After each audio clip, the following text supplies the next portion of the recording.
Saudara, penyidik Polda Metro Jaya telah menetapkan 15 orang tersangka atas kasus penculikan dan pembunuhan seorang kacap Bank BUMN. Polisi masih mendalami motif dan pesan yang dimiliki masing-masing tersangka. Kepala Bidang Humas Polda Metro Jaya, Komisaris Besar Ade Ari Syam Indradi menyatakan, saat ini ke-15 tersangka telah dilakukan penyelidikan secara intensif. Dan dari 15 orang yang ditangkap, 9 diantaranya ditangkap oleh Subdit Jatanras. Sedangkan 6 orang lainnya diringkus Subdit Resmob Polda Metro Jaya. Ade Ari menegaskan pihak polisian akan mengungkap kasus ini secara transparan. Kini penyidik masih mendalami peran dari masing-masing tersangka dan menyelidiki motif dibalik penculikan serta pembunuhan Kepala Cabang Bank BUMN. Ada 15 orang yang diamankan. 15 orang yang diamankan, ya. 6 orang diantaranya itu diamankan oleh rekan-rekan dari Subdit Resmob. Kemudian 9 orang lainnya itu yang mengamankan adalah Subdit Jatanras. Jadi mohon waktu terhadap 15 orang ini masih terus dilakukan pendalaman. Perannya masing-masing masih didalami, dipastikan secara pasti ya.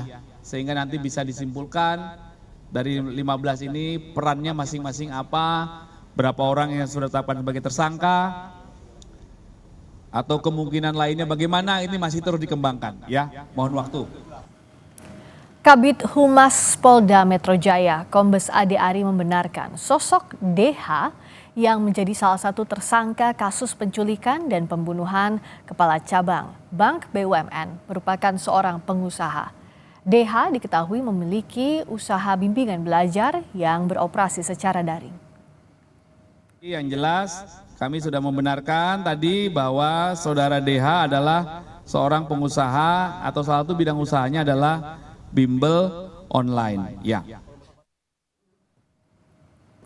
Sementara itu, kuasa hukum salah satu pelaku penculikan Kepala Cabang Bank BUMN menyebut ada 3 klaster dalam peristiwa ini, mulai dari pengintai, penjemputan paksa, hingga eksekutor.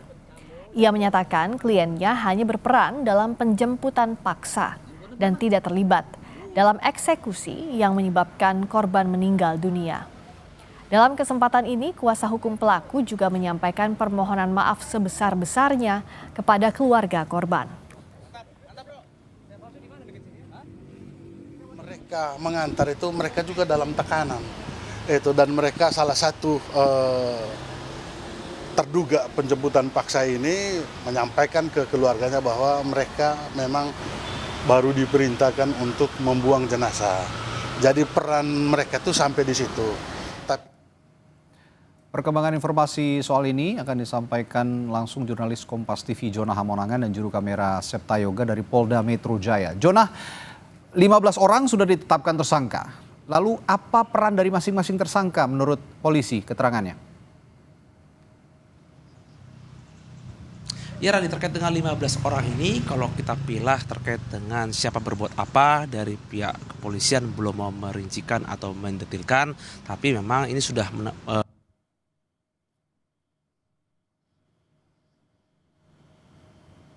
jadi 15. Jadi memang kalau menurut versi dari kuasa hukum ini ada 3 klaster, ada yang mengintai, ada yang menculik, dan ada yang mengeksekusi. Sedangkan dari pihak polisian sebelumnya sempat menjabarkan ada satu pihak yang melakukan eksekusi dan satu lagi adalah pihak yang menerima. Apakah ini sebagai pihak yang akhirnya membuang jenazah atau tidak, ini belum dijabarkan secara utuh.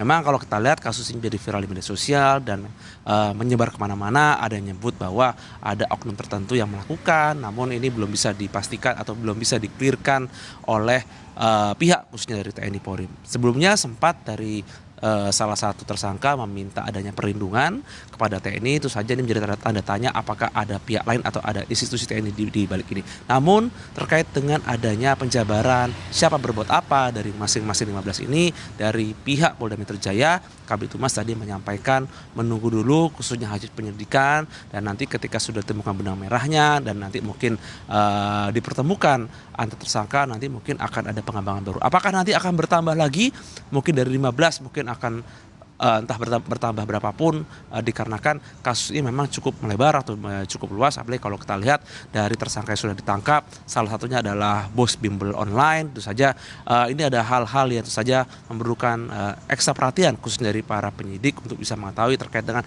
bagaimana atau mengapa bisa terjadi kejadian ini. Jadi memang untuk siapa berbuat apa, polisi belum mau merincikan secara detail terkait dengan siapa yang mengintai, siapa yang mengambil ataupun menjemput, dan siapa juga yang menculik. Dan tidak untuk kemungkinan nanti akan ada terbentuk mungkin klaster baru terkait dengan jenazah yang dibuang khususnya di salah satu daerah yang ada di Bekasi ini. Radi? Baik, selain tadi soal peran dari masing-masing tersangka yang masih harus dijelaskan sebenarnya oleh polisi, dan ini jadi pertanyaan publik adalah motif utama penculikan dan pembunuhan terhadap Kepala Cabang Bank BUMN ini. Sudah diungkapkan oleh polisi, Yuna? Ya Radi, ini adalah salah satu pertanyaan ditanyakan awak media terkait dengan motif, dan sampai sekarang belum terjawab apa yang menjadi motif utama. Kalau kita lihat di media sosial simpang siur terkait dengan adanya utang, kredit dan sebagainya, tapi dari pihak polisian belum mau mendetailkan atau menjabarkan terkait dengan motif utama. Kalau kita lihat dari adanya klaster atau mungkin dari jumlah tersangka yang sangat banyak, atau bisa katakan ini sebenarnya cukup detail ya terkait siapa berbuat apa, tentu saja ini sudah direncanakan dan ada hal-hal yang pasti sudah dihitung cermat terkait dengan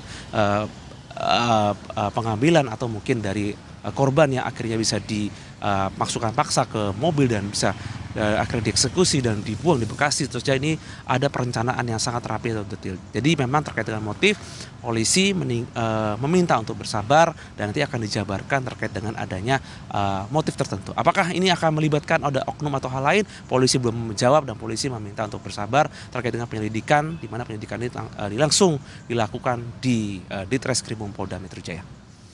Radi? Baik John, terima kasih laporan langsung Anda. Jona Hamonangan dan juru kamera Septa Yoga dari Polda Metro Jaya.